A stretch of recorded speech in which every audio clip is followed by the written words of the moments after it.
Yeah, so hey, good morning, everybody. So just a real broad sense, Glacier National Park has been managing access in a number of ways for several years. For the most part, the tools that we have used have been very blunt, meaning as areas got congested and overloaded with vehicles and visitors, we would restrict access into an area, often causing more problems down beyond or in front of where we closed. We had the opportunity in 21 to dive into what was titled ticketed entry. We'll talk about that, and we've renamed the term to vehicle reservations as we move into 2022. As we're looking across the Park Service, Glacier is not alone in doing this. Ticketed entry, timed entry, some sort of reservation into entry into parks. The Park Service has been doing some form of reservations for many, many years. We talked about some lottery opportunities earlier today as well. The growth of ticketed entry and reservation systems at this scale, starting to grow across primarily in the Park Service, but also other areas. I understand Forest Service has some. Yosemite and Rocky Mountain began their examples in 2020 in direct response to COVID-19, and they ultimately became our model last year. We did consider ticketed and timed entry for 2020 as we were dealing with COVID ourselves. We ultimately did not implement it, obviously, but our scoping that we did ahead of time laid the foundation for the public and our stakeholders to be receptive to the conversation. But more importantly, we went into 2020 with some understanding, and so we were able to pay attention to things a lot more closely in 2020 that really informed us greatly for our planning for 21. We had a number of interesting challenges with visitation, certainly unprecedented congestion issues. And then in particular, we had to close the west entrance several times in 2020, which again really informed us into planning for 2021. So what ultimately triggered piloted ticketed entry in 21 for us? We've obviously have been increasing in visitation for many years, but last year, coming out of COVID, in the midst of COVID, we were really looking at very unprecedented visitation projections, paying attention to the tourism industry, hotel bookings, rental car bookings, extreme growth in the Kalispell airport, all led us to believe that, yeah, we were looking at it even more unprecedented growth in visitation at the park. We are also dealing with the pandemic, still dealing with our mitigations within the park. Biggest issues there were we didn't have all of our operations up and running to support large numbers of visitors, as well as just overall our staffing was decreased. So we were really looking for new tools to help us control the overall visitation. The final point, and the one that really pushed us over the edge and ultimately became our true articulation of need for doing a pilot last year, was road construction around the park. Primarily at the west entrance of Glacier through West Glacier on Highway 2, and that ultimately became our pretty concrete goal. Do not back traffic up through West Glacier onto Highway 2. To do that meant we couldn't close the west entrance, and to do that meant we could not have the gridlock that we would normally experience on going to the Sun Road. So what we did in 2021, I don't know this is new for many of you, but we required tickets for access to going to the Sun Road between Memorial Day weekend and Labor Day weekend, so May 28th to September 6th. The tickets were only required between 6 a.m. and 5 p.m. We made a handful of tickets available 60 days in advance and had a second release that came out 2 days in advance. Visitors that had reservations within the corridor were able to use those reservations to enter. They did not need an additional ticket. So folks that had a lodging reservation, dining reservation, campsite, any of our commercial tours could come in. And then we also designed our system around and our overall visitation approach to, you could still visit the park, still visit going to the Sun Road without a ticket or a reservation. What we just instructed folks to do is come prior to 6 a.m. or after 5 p.m. Certainly can visit another area of the park. And then we really started stressing and working with our stakeholders and partners on highlighting activities outside of the park. What we saw once we started with our tickets, pretty noticeable and not surprising. This graph shows the darker yellow graph is our 2019, which is more of our what was typical visitation entries through the entrances onto the Sun Road. Very steep curve up in the morning, peaking midday, and then trickling down as we got into the evening hours. With the lighter yellow in 2021, what we saw was a large spike before 6 a.m. People coming in before the tickets were required. Again, that's something that we promoted, and it was a measure to help accommodate folks that didn't have the opportunity to get a ticket. The biggest aspect for us was, a decrease and more of a level entry across the day through the mid period. And then again, we saw a large spike of traffic in the evening hours after 5 p.m. What we also saw and how we managed what we were managing towards was what was our vehicle on the road at one time. Normal curve again, this time it's a lighter yellow is the 2019, which was more of a typical curve. Again, slowly building up over the day, having a large volume of vehicles in the corridor midday and then tapering off in the evening. What we saw last year with ticketed entry is kind of push that curve down.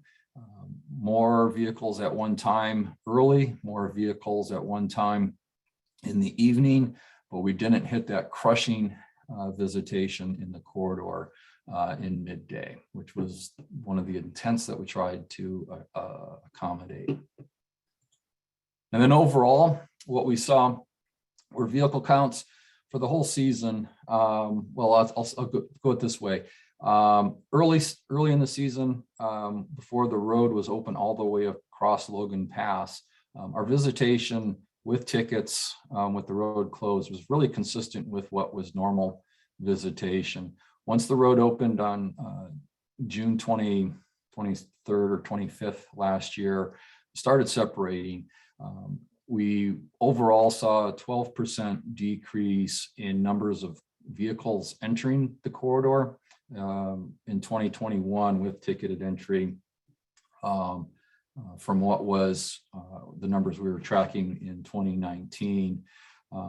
What I think is interesting, and we don't necessarily know all of the details, is this is how many cars are coming into the park. We didn't get necessarily a sense that we were 12% less busy in the park. We definitely did have 12% less vehicles coming into the park.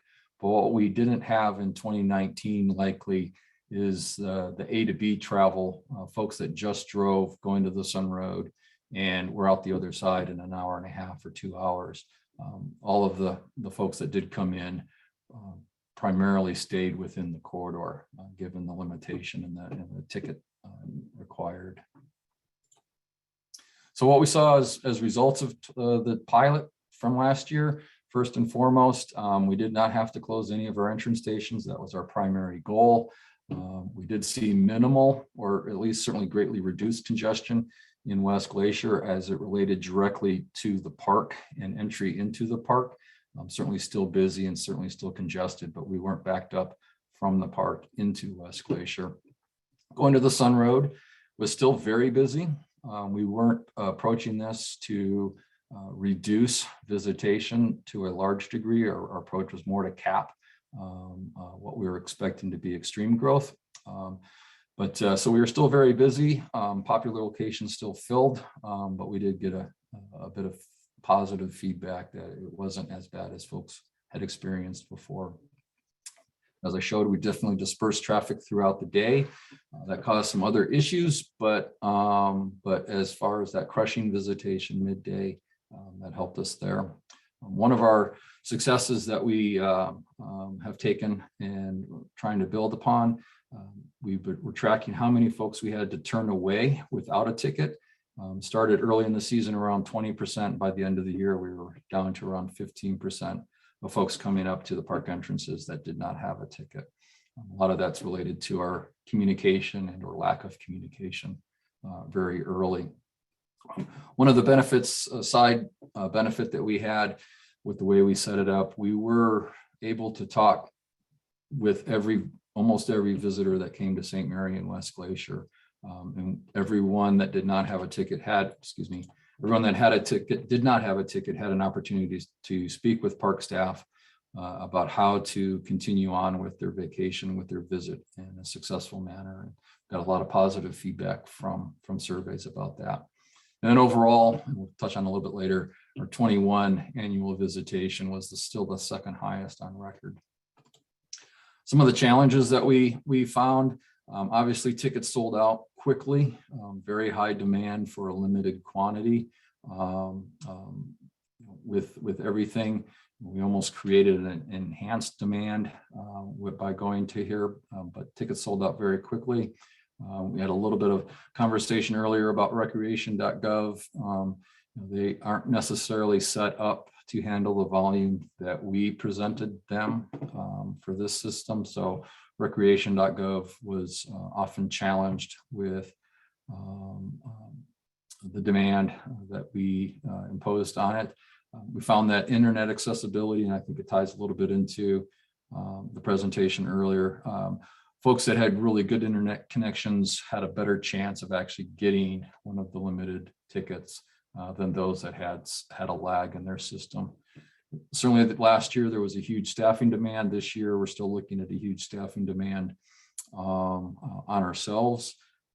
While we had positive effects on going to the Sun Road, the rest of the park, as folks were dispersed, were very much overloaded. And we had to use our blunt tool of restricting traffic into those areas. And then we had a few other access issues, the unintended consequences of the Sun Road tickets that we're still working through some of those and how to improve that. Overall, so park visitation, and as we were coming out of 2020, recognizing we were hitting record visitations at the end of 2020 and start of 2021, and the projections of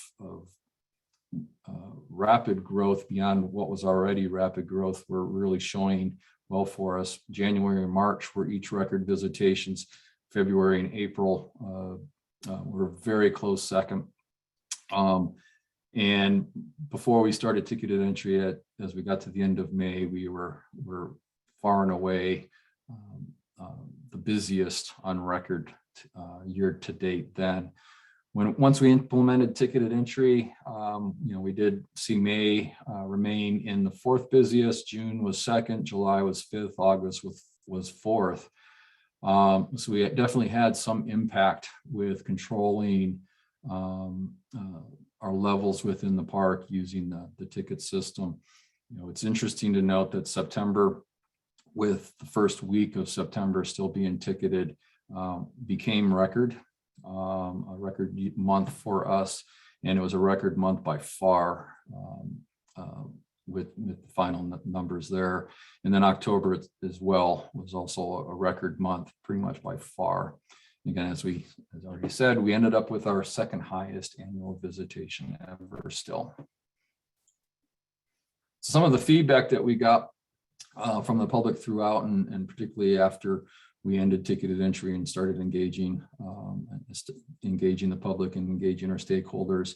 Obviously, the limited number of tickets was the prevailing thought. Folks that weren't able to secure a ticket or didn't like the opportunity, didn't like that they had to take the opportunity to try to get a ticket. And then right behind that was just the unequal opportunity based on connectivity was one of our stronger points from the public. Our local population was very vocal about feeling disenfranchised and disconnected with what they had perceived was unfettered access to the park. We were blessed with a lot of stewards of the park, and many of the residents in the area, particularly those that have moved recently, have moved there specifically because of Glacier National Park and the other public lands access around. Of interesting note, businesses reported impact to their seasonal hiring.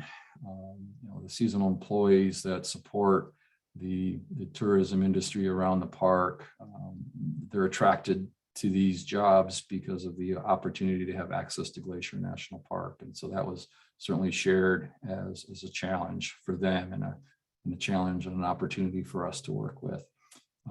Certainly public information communication was a very strong feedback. Our late decision last year to implement meant we had a very short window to share information, very challenging all the way around on ourselves, and we recognize how much of an impact that was on everybody else. Again, the impact on our park and our partners, who are the public points of contact, in many ways, just were really hit hard with the short notice decision and then the short window of information. The other feedback that we continue to hear is the public's interest for having a continuity of a system that they can plan for and have a plan and a system that fits timeframes for their trip planning. It's something that we're challenged with as we're in a pilot opportunity. We aren't able to have built upon that continuity yet or landed on final decisions, but that's certainly a strong feedback that we take. And throughout hearing the question of what's the role of transportation, what's the role of our park transit and other systems, something that we continuing to work on ourselves. I've coming out of 21, I was hesitant to call our pilot a success. There were many aspects that worked well for us. But in the sense of a pilot, I think it was successful. We entered this pilot. One thing that became clear to me, we entered this as a pilot, like we do in many aspects, is for us to test what we do. It became very clear to me early on that one of the efforts of doing this in Glacier and in Rocky Mountain and Yosemite and Arches and others, it's for us to learn what we need to do and how to use the tools and make the tools that we need to manage. But it became very clear that it needed to be a pilot from the public perspective as well. I likened it a lot to a lot of the COVID aspects. We became used to ordering online for sit-down restaurants for takeout. We became used to, I utilized online using an app to get seats in a movie theater, something that continues. So it became clear that for us in Glacier, and again across the system, to start socializing a different approach for visitors to how to access and use parks. So one of our successes, probably the strongest success for me, was just the growing sense of understanding and appreciation for the way we were approaching this managed access. As we progressed last year through the discussions and through the planning this winter, and ideally likely as we go forward. The other success as we ended and started working with our stakeholders and getting feedback from them on 2021 and looking forward, it's virtually unanimous that all of our stakeholders, whether ticketed entry is the right way to go in the forward, had some discussion, but everyone was unanimous for us to not go back to not having anything. And of late we had we're shared a limited survey that 70% of the responders answered yes to the question: if you were returning to Glacier National Park, would you still like to have a reservation system? So to me, these are the strongest aspects where we can say the pilot itself was a success. Pete, sorry to interrupt. You've got 1 minute to wrap up. Thanks. Yikes, I figured I was going to be long here. So why continue? And I think I am almost done. Why continue? Again, Glacier is an experience and will continue to experience increased visitation, or at least interest in visitation. That leads to that increased traffic congestion and frustration on visitors, and certainly the impact to park resources. Again, the 21 pilot demonstrated some viability that we can build upon. And 2020 was a COVID reason. 21 for us was a construction impact reason. Going forward, we were able to get back to maybe our mission and start focusing on visitor experience and protecting resources more as a direct result of what we're trying to manage for. So moving into 22, we're looking again, build upon the 21 pilot with a second year pilot. We're on the Sun Road. We're adding the North Fork. We're adjusting some hours, extending a further week beyond Labor Day into September. We've made some adjustments on the east side based on what we saw and feedback from our neighbors. Looking at doing different rollout of the tickets themselves, and we're also looking at maybe some more intentional testing of the dynamics of the system under the pilot than we were able to do last year. We expanded our engagement with stakeholders and continue to do so. Transit is going to be more integral to what we do this year than it was last year. And then communication efforts, we're ever improving. But the one thing that we're acknowledging is trying to reinforce that we can't do the communication alone, that there's a whole wide-ranging community that reaches the public and that they can amplify with us the message. And again, it's all hands on deck, and we're not in this alone. Mary and I have said in a couple of different ways, we used to be able to manage and protect the park from within. We've crossed that bridge, so to speak, and the only way for us to protect the park is actually looking out and working external to the park, and working as partners with all of our neighbors, stakeholders, and all of you. So thank you.